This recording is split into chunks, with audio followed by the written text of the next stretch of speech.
أعزائي المشاهدين أسعد الله مساءكم بكل خير. Good evening.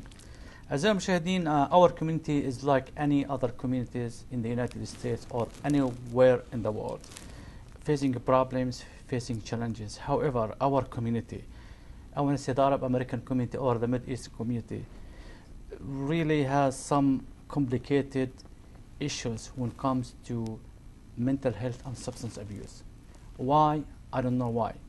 It could be the culture, it could be the religion, it could be us, but nobody knows.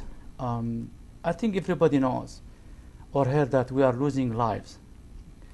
I don't want to say every month, and I hope we will not lose anyone in the future.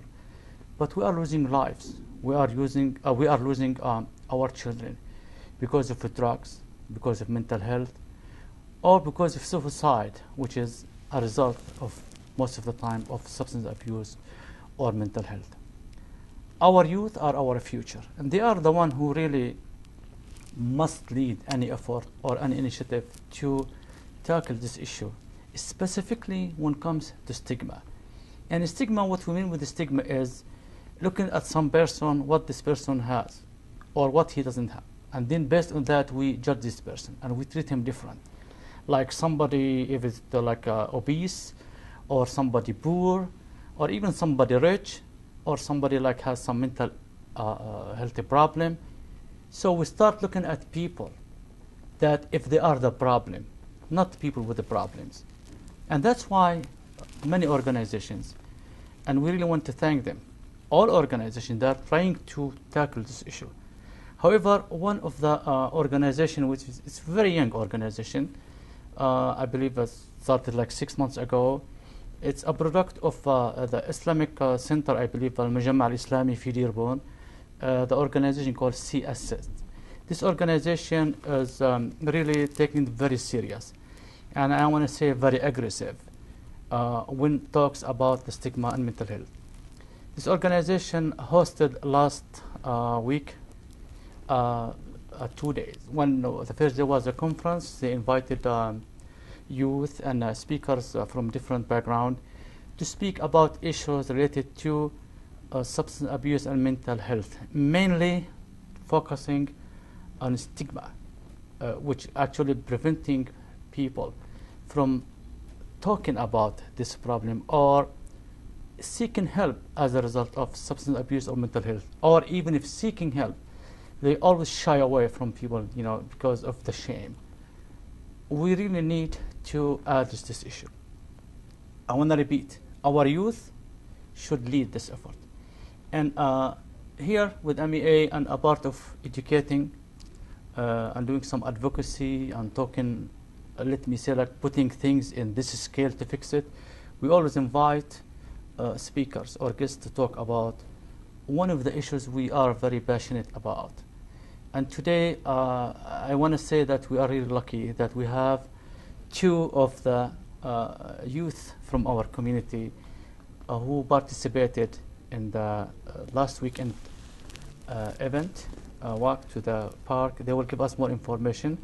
And also, we need to understand their perspective or get their perspective on the substance abuse problem. It's going to be a very casual talk, but I promise you we'll learn a lot from them. Really it's my honor to have you today on the show. Ladies first, أبدأ برنا. دباجة. أهلا وسهلا فيك رنا. رنا هي طالبة في السنة الثالثة في جامعة وين ستيت. She's studying pharmacy. أهلا وسهلا فيك. We need to talk about the pharmacist, especially, and the contribution to this problem. Through the talk. And also we have another young man. His name is Ali Zriek. Ali, he is attending Henry Ford College, and he is preparing to be a future doctor. So, welcome to the show. أهلا وسهلا فيكم. Thank you. And I want to start with you, Rana. So, Rana, you participated in this event. Okay. Yes, Do you want to tell us something about it, and if there is any theme for this event, and what was it about? So the main concept behind it was to bridge the gap and the stigma, like you said.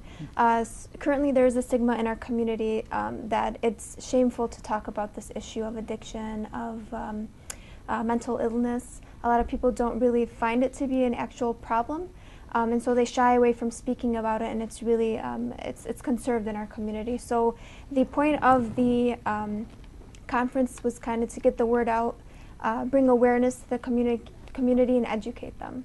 And so it was a 2-day conference. The first day was more education, and then the second day was more proactive, where we did the walk. So did you walk? Did you walk with the... Yes. Do you remember any signs, like any, what was the theme of it? What was like, actually I was with you guys that day, okay. So I saw something like bridge the gap in the stigma. Yeah, so that was the overall theme for overall theme. The conference. So how was your experience? You know, did you like it? I mean, yeah, it was very informational. They gave a lot of information. They brought medical doctors, they brought psychologists to talk to the community, kind of to give them a perspective of the kind of cases that they deal with and how to relate it back to our community.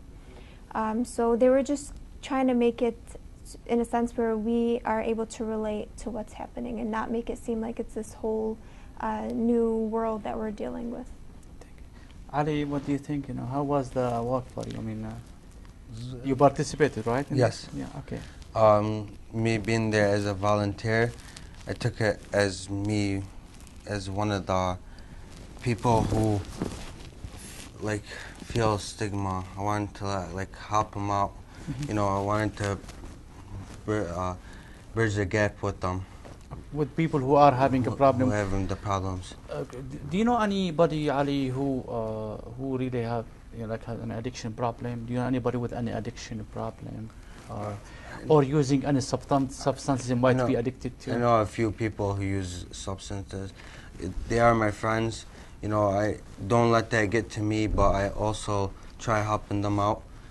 Try like supporting them and telling them what's right from wrong. Also tried to bring them to the event to see if their mind could change through it. But though it's just very easy for them to use and do, and it's easy to get around. What kind of drugs they use? I mean, is it, do you know? Marijuana, Vicodin. Vicodin, yeah. There's, I mean, hookah. I know a lot of friends are addicted to hookah. Just mainly those. So you know, it seems to be like guys. You know, they know everything about each other. Do you know any girls that they have any like sort of like at risk of having addiction problem, or they are using any, I want to say like smoking or taking like any opiates, any painkiller? Do you know anybody? Like, have you heard any? I personally know, I do not know anybody, but then again, you can never really know, right? Because the way that, because it is such a stigma in our community, a lot of people do kind of hide that from you. But no, personally, I do not. Okay, when you attend the conference, I'm sure you noticed that the opiates, which is the painkillers, like could be maybe the second problem. I believe that, you know, based on a focus group, we conducted that first marijuana and then come painkillers, opiates. Do you think, as a pharmacy student, the pharmacy has something to do with that, or the system, or the prescribing system has something to do with that? I mean, just what do you think? I mean, as being an intern in a pharmacy as well, we try our best to make sure that we're validating every prescription that we get. We do run MAPS reports. So that's a Michigan program where we look to see, you know, how many times a person has gotten a prescription. If they're using multiple pharmacies, multiple doctors, that kind of puts a red flag for us to say, you know, we don't feel comfortable filling this prescription and we won't do it.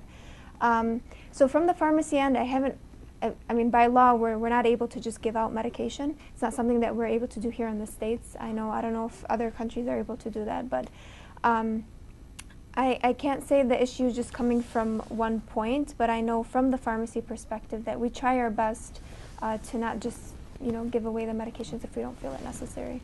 Okay, I want to go back to you, Ali. You said that they smoke marijuana, right? Yes. Why the marijuana become really that, really, it's a very wide problem and becoming maybe a #1 problem among our youth. Where they get the marijuana from? Majority. I know you told me Yeah. that you don't, but you know what? I mean, I'm sure you not talk among that, each yeah, other. I talk amongst my friends, and they tell me what goes on and how they do it. A lot of them get it from a lot of the Dearborn and Detroit areas. There's a lot of dispensaries which usually take med cards, but many of these guys know each other or know family members, and they allow it to pass through.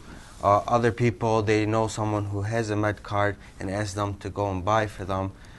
There's also a lot of people on the streets that distribute, and like the way to get to know each other, they just gotta get introduced, and once they're introduced, whoever the dealer is gets comfortable with them, meets them up at a certain place, and just takes care of whatever they need to do. So apparently, like anybody can walk to the dispensers and just go and buy marijuana, even if according to what you know, Well, without even having a medical certificate. Majority of them, yeah, they allow it to go through.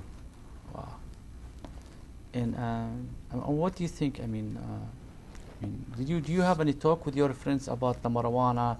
I did. So why they smoke it? They smoke to like calm down, relax, just take their minds out of things. But for me, as being like a good friend to them, I try taking them other places. I mean, there's many other places and things you could do to take your mind off of stress or whatever needs that you need done. Or if you want to just relax, just go somewhere, somewhere out of state where you're not like having all that stress on you, but you don't gotta smoke it to not feel stressed anymore. So they think it's like good to smoke because it releases stress. Releases stress, releases pain from them. I feel like there's many other ways to do that besides smoking.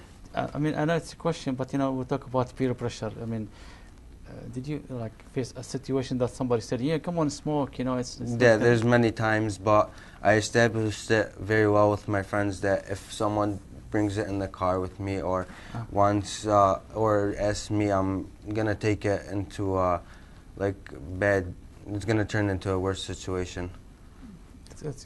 Well, it's really good to have this like a skill that you can say no. Yeah, I mean, I tell them, and they know me very good, and they respect me a lot to not do that.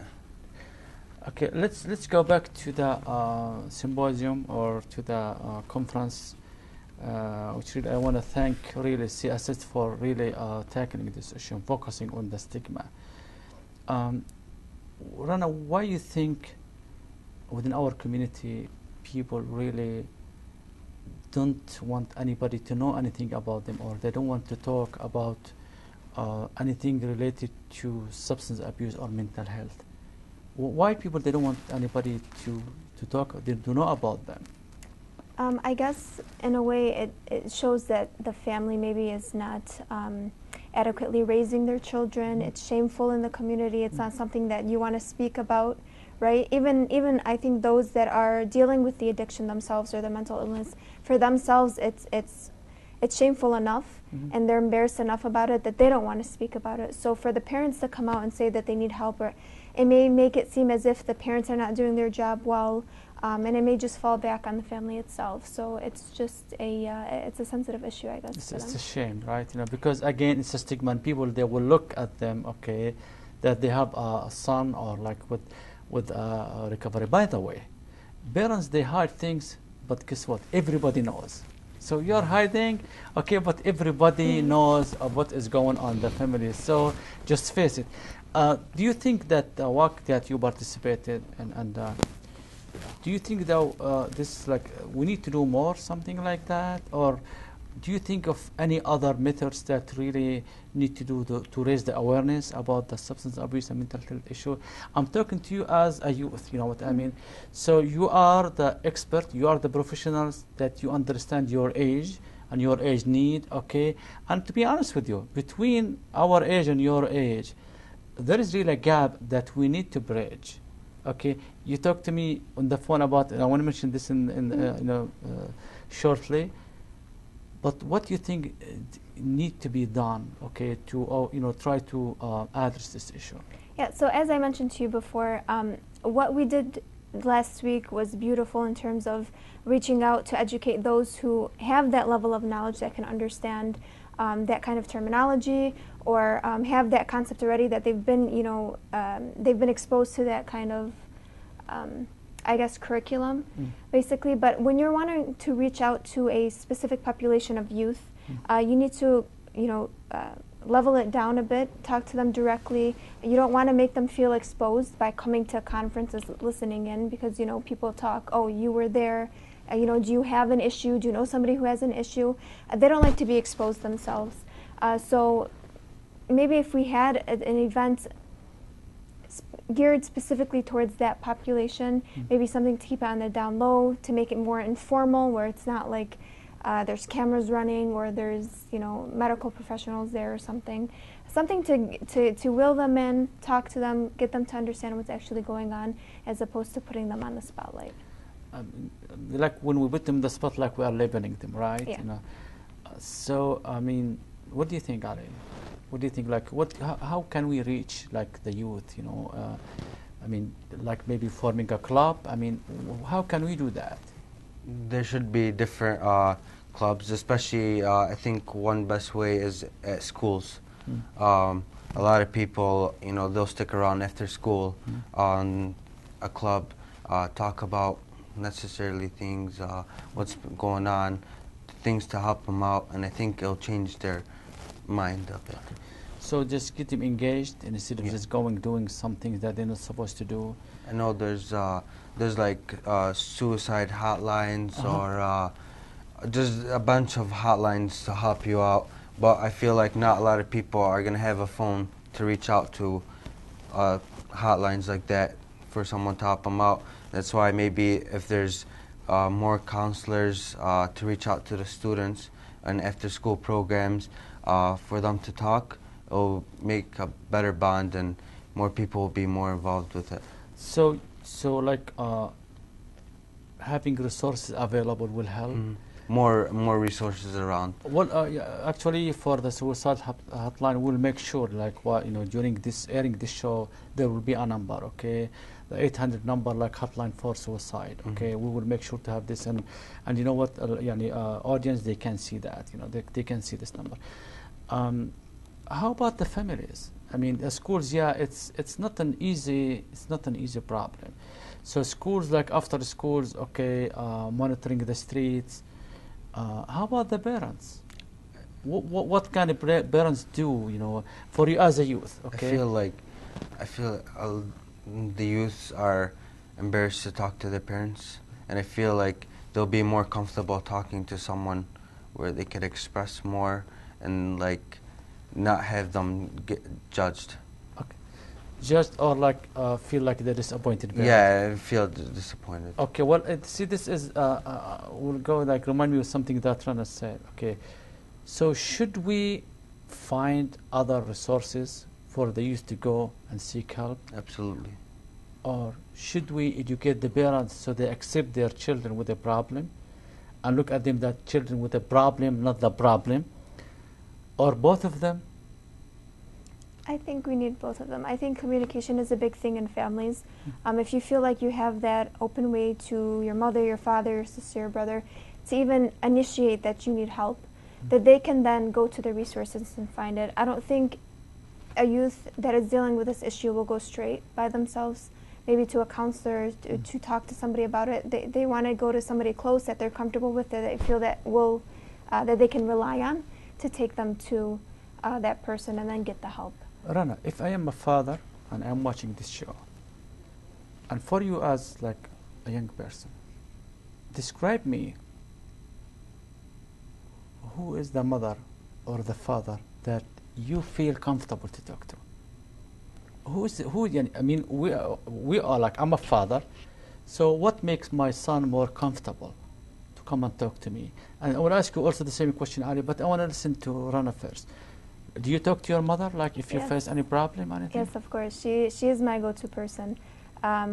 Anything She's your go-to person. Yes, she is my go-to person. Anything, any problem that I have, I know I can go to her and she will not be judgmental. Maybe she's a mother, so she always wants her child to be perfect. She doesn't want to hear that they're dealing with anything that's making their lives more challenging. But after she's able to get over that, and she's able to just allow me to open up to her and speak to her, and she's able to give me reliable feedback. So you want somebody who's more of your friend than of an authoritative figure when you're going to them with this type of problem. I want to come back to this, but I want to ask Ali, what do you think? What makes a father or a mother to go to? Okay, so you come and you as like a young person, you have a problem, you go and talk to your mom and your dad. It's someone very close to me. Well, me and my household, my dad's brother lives with us, and my uncle, and he's been there with me since I was born, and he's like my second dad, and he always took me from place to place, and I feel like if I ever have a problem, I go to him, and he's just always there for me, no matter what it is, what the case is. He'll understand it, and he'll help me out with it. Rana, Yeah, I was going to say, as a youth, as growing up, even as a teenager, especially, I think this is the population that we're trying to target. When you're growing up in high school, your parents is kind of just like, we don't talk to them, you know, they're not cool, or whatever that stigma is at that point. But if the parents kind of take the lead, ask them about their day, ask them what they've been through, what's going on, who are your friends, who are you talking to, getting them involved, supporting them if they're in a sports, and like in a group or any type of activity. Take the initiative to be in your child's life, and then they're going to wheel you in. And I think that's the kind of relationship that I had with my mother growing up, was that she took the initiative to be in my life at a moment when people weren't really into, you know, being friends with their parents, or when they viewed it as something that's not really, you know, in. So the biggest message I can give is to keep that communication door open with your child, and to make sure that you're staying involved with their life proactively. Okay, if a child, like, he really lives in with a family that the father is strict and the mother is strict, I mean, where he or she can go? I mean, what else? I'm sure we're trying to let the parents know. Yeah. You said something, being in their life. There is a big difference between being in your child life or living with your child. So being, you know, in your child life is like to do things together, to spend time with them. But sometimes, I mean, what makes this person to go-to person? Is it education? Is it your relationship with them? Because we need every parent, to be honest with you, to be like, you know, to go-to person, because apparently most of the youth complaining, they said, I can't tell my father, I can't tell my mother, because they will be disappointed, you know, they will feel like, you know, they not raised me God. So what are we trying to do is, what the kind of message we can really give to the parents, you know, to come close to their children? Like me growing up as a child, my dad was always at work, and my mom's always at work, and there's no one for me to communicate with. That's what I feel like a lot of youth, they don't have no one to talk with. But me, lucky, I had my uncle who was home at the times where my parents were at work, which me and him bonded very good, and we were able to talk and discuss things that weren't going the right way, and he fixed it and made it go the right way. But let's say if your parents are always working, busy at work, and you could barely see your kids a lot, I feel like you just need to make time, you know, maybe cut hanging out with your friends, and go and hang out with your child. Ask him like how everything is going. You need anything? How could I help you? A bunch of just things that will make you feel comfortable and create a great bond. You remind me with some a very famous person, and I was really lucky to be trained, you know, by this person. His name is Jerry Moe. He's talking about kids of substance abusers. They need somebody, they call them a cookie person in their life. A cookie person is the man who makes you feel good about yourself. So I think that each and every one of us, or of you like you, need to have a cookie person in his life. We'll talk about this cookie person, we'll talk about your mother, but let's take a short break. نعود بعد قليل أعزائي المشاهدين.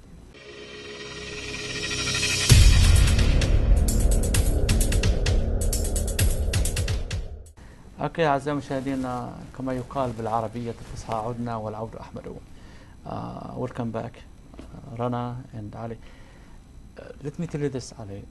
According to Psychology Today magazine, there is a study stated that the average time that a father spends with his children in the United States is 7 minutes. Look, there is some problem here, and I say this to the parents, including myself. If you ask any father, what are the most important roles in your life? شيء أدوارك رمي بيقول لك being a father number one, right? And then he will say like being a son or being a husband. Then he will say, well, being an employee. But if you go to calculate how much time you spend with each job or with each like role, you'll find like being father is the least. So how come this is the most important role for you in your life and you spend the least time? So there is a problem. And I want to be, so you know, your father, if your mother, if they're watching us, you said they didn't feel bad. I did the same thing. Okay, I spent my time, okay, trying to bring food to the table. Okay, and out of sudden the kids are grown up. And now I argue with myself, and I am telling you to the audience, I am arguing with myself. And I am sad that at the best time of my children passed without spending this time with them. And spending time, I mean about quality time. Not to go and discipline them, or you are sitting in the van, don't open with the window, don't do this. No, spend the quality time 15 minutes a day, count them 15. To teach them something, to show them something, to tell them a story, it makes a difference. It's an investment. Like you invest time, you can't put time in the bank. It goes minute, after hour.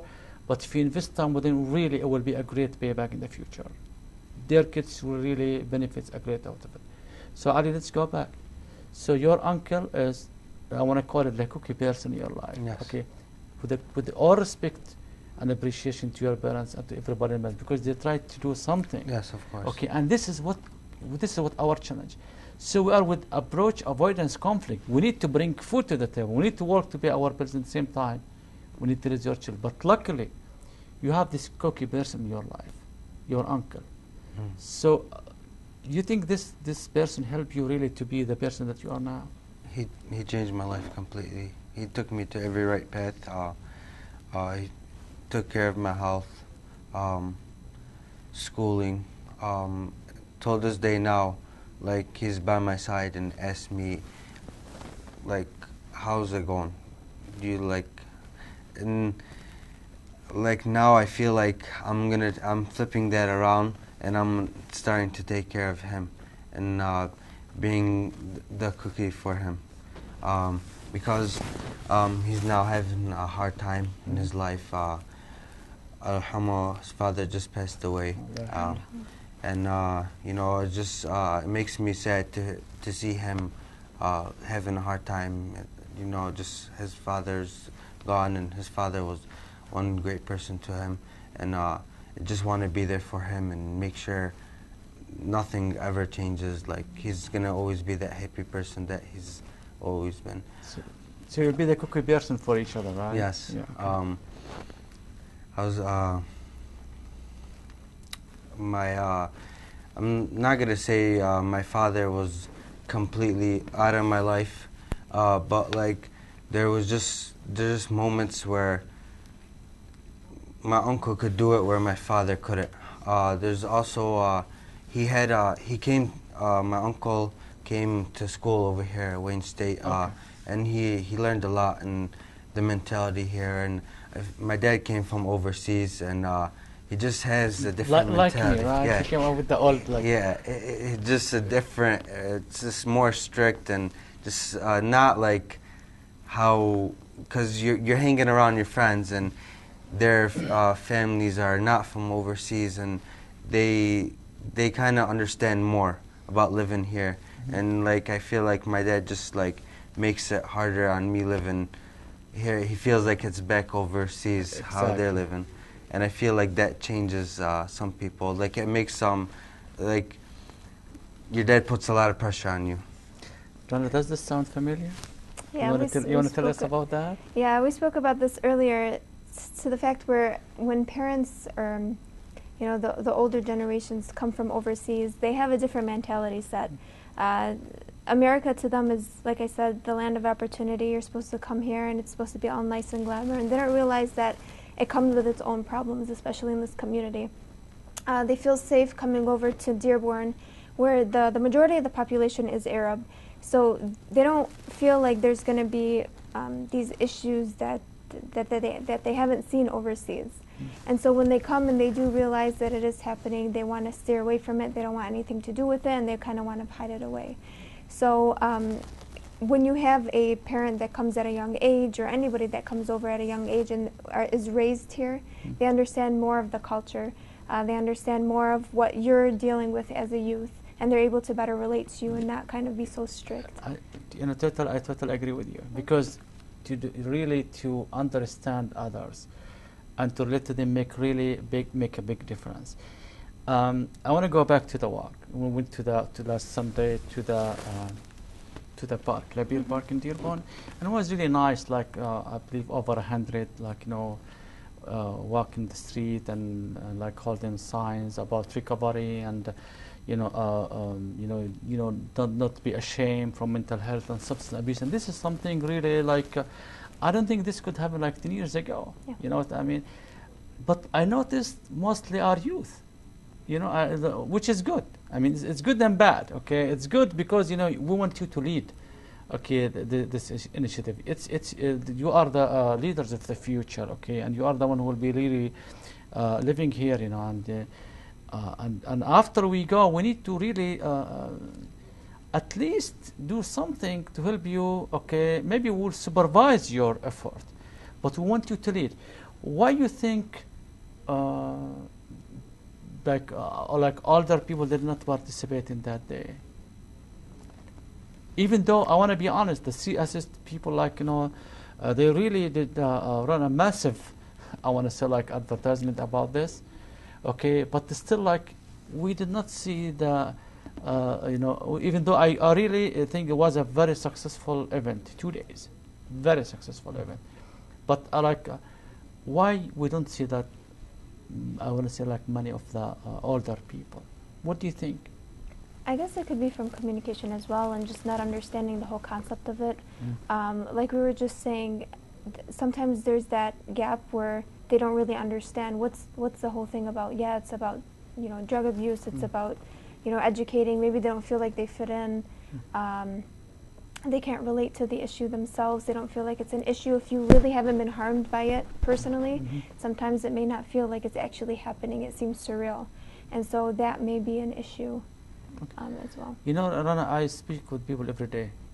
I did not remember one single person I spoke with who he or she does not have any family member with addiction or mental health problem. Nobody. Everybody knows somebody, his neighbor, okay, his son, his cousin, either passed away, committed suicide, or have addiction problem, and we are just covering our heads with the sand. But I think this is really put some responsibility on you guys. We need your really effort. Next time maybe bring your mother, bring your father, bring somebody, and let's really be because I want to be honest with you, our organization or any other organization, CSH or any, they cannot do it by themselves. And that's why we want you, the youth, to be a part of it. Do you agree with me that we are really having a serious addiction problem? Of course. I see it all around. People are losing lives all the time, especially in our community, from the issue. But when somebody committed suicide as a result of I want to say some, I don't know what happened, some relapse, I mean some psychosis impact, okay, developing some psychosis, whatever complications, committed suicide, and we will not talk about he committed suicide because of a substance abuse. Addiction is a disease. Do you agree with me, Ali? Oh, absolutely. I see a lot of people addicted, and it's not only their health, it's also their money. I see a lot of people, they come and asking for money.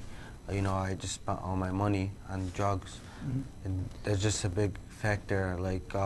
It's not good to always borrow money. I'm always out there to help out people, but it's just I see a lot of people, their money is just just goes down the drain. They get their check, and the next day it's gone from buying pills, buying weed, buying all. You know what? How they buy pills? Pills, you know, they must be prescribed. I mean, we are very strict in this country. I'm not asking you that you know, but if you think of an answer, how can I go and buy Vicodin, or how can I go and buy Adderall, or how can I go and buy like Vivan from or whatever Valium? Where do they buy it from? So this Any is a idea? big, yeah, this is a big education point that we have as pharmacy, as in the pharmacy world in general. Somebody may be getting the prescription legitimately. They have an issue. Let's say they don't finish the medication. They keep it in their medication cabinet. And a neighbor knows, a friend knows, a family member knows. They can go in there and have easy access to it. And I think this is where the majority of our issue is coming from. Not specifically going in and having a prescription that's fraudulent, and they go in and they are able to fill it, because we try to take as much precaution as we can. But getting it from a friend, you know, having an extra Norco pill in your purse, and somebody say, "Oh, I'm in pain. Here, take this. It'll make you feel better." That's true. Accidental overdoses happen. Accidental addiction happens. It's not necessarily because the person intended it to be that way. It just happened. Yeah. And you mentioned a very important point. It's like when we have the medication in the house, especially narcotics, some like medication that's really controlled, and we leave it in a cabinet, then anybody can reach it. So this is one of the problems. So do you advise like a takeaway programs that if you have, so what's your advice I know as a future pharmacist? Yes, of course. I know from experience that a lot of the pharmacies have, they're called like yellow jugs. You can just take the prescriptions that you don't use, the extra medication that you don't use, back to the pharmacy, and we'll take it from you gladly, and we'll dispose it. I don't know about that. I really don't.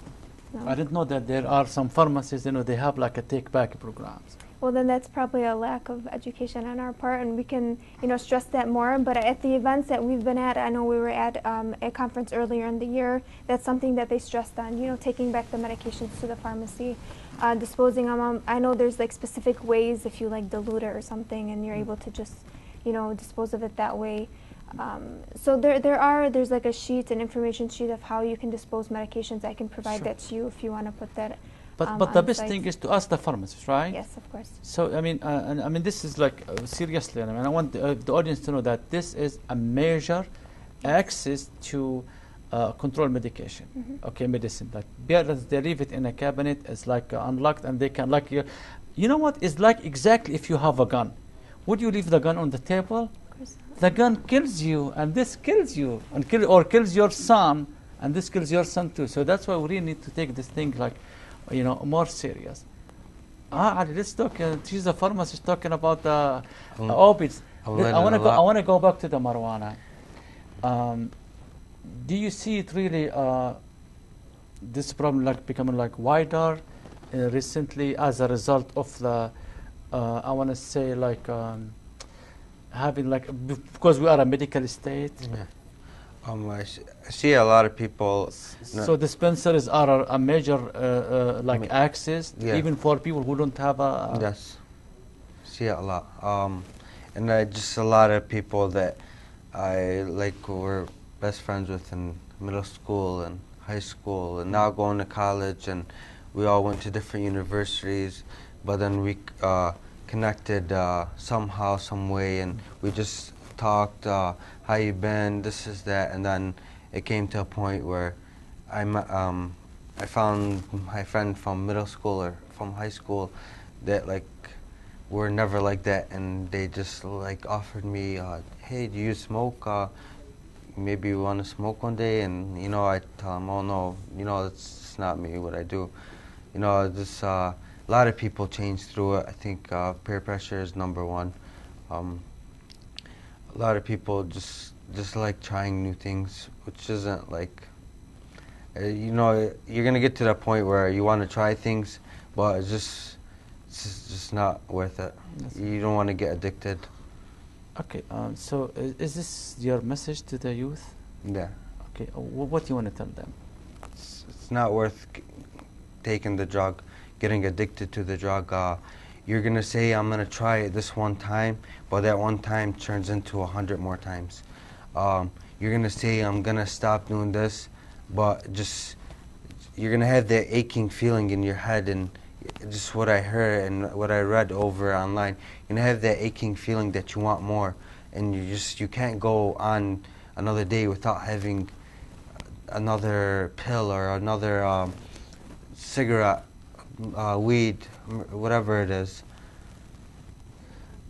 Before we finish, we are about to finish, and I think I promise you to let you go to your other event, which I really thank you for being very active. course, thank you Really for thank you having so me. much, Ali.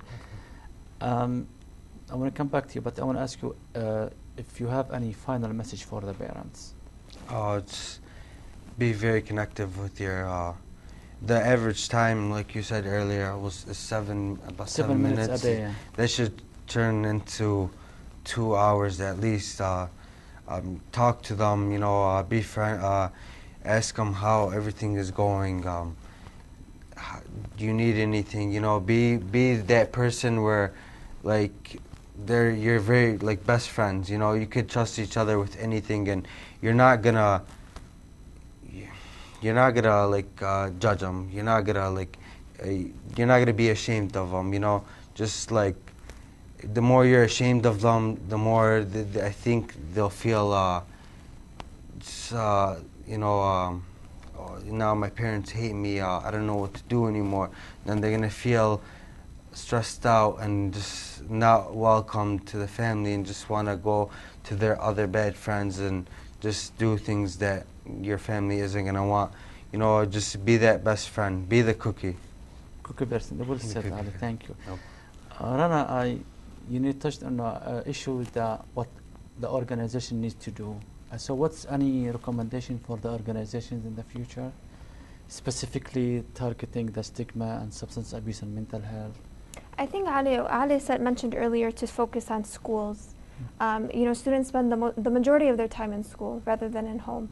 And I think that if we collaborated with faculty members and started some type of a program, incorporate it into the curriculum in some way, to get the message across, to show them that there are people out there that want to help, to show them that there is, light at the end of the tunnel. It's not, if they don't feel comfortable going to their own parents, that there is still somebody out there who's caring and willing to help.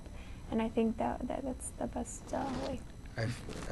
Something to add on, I was just thinking, a majority of people also work. Maybe if work throws on some activities with other workers one day that shows the love and support, and also brings it upon drug tests, and just like shows them that they care about you, that you're not going to go around working here without being safe and good with the environment. And I work at a non-profit organization, and they're tough on that, and they talk to us about that stuff. They tell us, you just be safe. If we ever need someone to talk with, and your family members aren't there, we're gonna be there with you. Just we all want to do this. We want to work together hard and get this through. And I know CSS, and once again I want to thank them. They are planning to have like events on regular basis, and I suggest on them also to have I want to say like a gathering for youth to assess the problem and understand the local conditions, and with the end, by the end we really come up with a very comprehensive strategies, okay, and we can collaborate together, to work to address this issue. Do you want to mention anything I did not ask you about? Anything you want to add, Rana or Ali? Nothing? Well, you said a lot, so you did really great job. Ali, anything you want to say? Just find that cookie person. Find that cookie person. Well, I'm glad you like it, and I like it I love actually, it, yeah. because each one of us really need to have a cookie person in his life. This person who makes you really feel good. This person who really is not going to judge you, accept you the way that you are. Because otherwise, if your parents, and for parents, please accept your children the way that they are. Okay, we need to be like they have open-minded. And you know what? The mind is like an umbrella. It will not function if it's not open. So we need to open our minds, okay? And you know what? The mentality I came with it back from Palestine 23 years ago. Maybe it's not going to work the same thing here. Okay, let's keep our identity in the same time. to be open-minded and listen to our children. And I want to finish with this.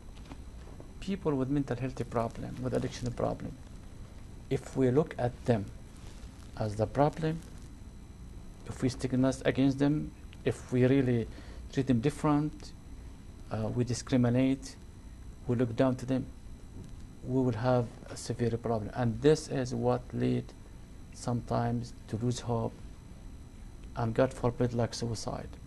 Not only the chemical aspect of it, and also the social component that make our youth isolated, hopeless and helpless. Please, let's treat people with mental health problems and with addiction problem that are people with the problem, not the problem itself. Once again, I want to thank you very much for being my guest in this show, and I'm really I'm looking forward actually to continue, and hopefully maybe we have you again after the second event in the community. أعزائي المشاهدين، كان هذا كل ما لنا هذا المساء. جزيل الشكر، تصبحون على خير. شكرا لكم. الله يعطيكم العافية. الله يعافيك.